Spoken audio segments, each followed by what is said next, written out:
తెలంగాణలో ఉన్నటువంటి మొత్తం పల్లె ప్రాంతం అంతా కూడా చాలా దారుణమైనటువంటి పరిస్థితికి వెళ్ళబోతుంది. ఈ ఎల్‌నినో ప్రభావంతో 12,700 గ్రామాల్లో 11,500 గ్రామాలు ఇప్పుడు ఈ యొక్క వర్షాకాల ప్రభావానికి లోనయ్యాయి.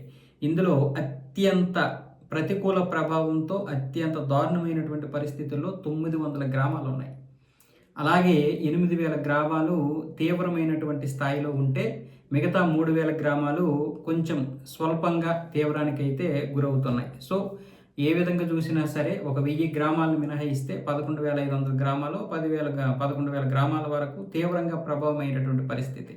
మొత్తం తెలంగాణలో 1,32,00,000 ఎకరాల్లో సాగు పండిస్తే ఇప్పటి వరకు కేవలం 60 లక్షల లోపు మాత్రమే ఎకరాల్లో పంట వేశారు. మిగతా 73 లక్షల ఎకరాల్లో ఇంకా పంట వేయలేదు. ఈ పంట వేయడానికి సాగునీరు కోసం చూస్తున్నారు. ఈ 60 లక్షల ఎకరాల్లో కూడా పంట వేశారు, కానీ ఇంకా నీటి కోసం ఎదురు చూస్తున్నటువంటి పరిస్థితి. అంటే 40% పంట కూడా ఇంకా పూర్తి అవ్వలేదు. ఇలాంటి నేపథ్యంలో ఈసారి కరువు కాటకాలు తీవ్రంగా ఉండే అవకాశం కూడా ఉంటుంది. భూగర్భ జలాలు తీవ్రంగా పడిపోతున్నాయి. ప్రస్తుతానికి ఇప్పుడు సగటున 9 మీటర్ల లోతుకి వెళ్ళిపోయింది భూగర్భ జలం. అంటే ఎంత దారుణమైనటువంటి పరిస్థితి. హైదరాబాద్ లాంటి మహానగరంలోనైతే ఇంకా నీరు దొరికేటటువంటి పరిస్థితే లేదు.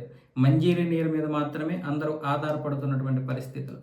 కాబట్టి ఈ యొక్క దీన్ని మనందరము, అంటే తెలంగాణ, ఆంధ్ర, కర్ణాటక ఇలాగనేం లేదు. అందరము చెట్లు నరికేసి ఎక్కడికక్కడ ప్రకృతిని నాశనం చేసేసి మళ్ళీ ప్రకృతి మన మీద పగబట్టేసిందని చెప్పడం ఎంతవరకు కరెక్టు? ప్రభుత్వాలు, ప్రజలు అందరము కూడా మనం ప్రకృతిని నాశనం చేసేస్తున్నాం. అందుకే ఇది ఆటోమేటిక్గానే మన నాశనం మనమే కొనుక్కుంటున్నట్లు. ఇలాంటి పరిస్థితులు ఎందుకు వస్తాయి? అందరం చేసినటువంటి తప్పుల వల్ల.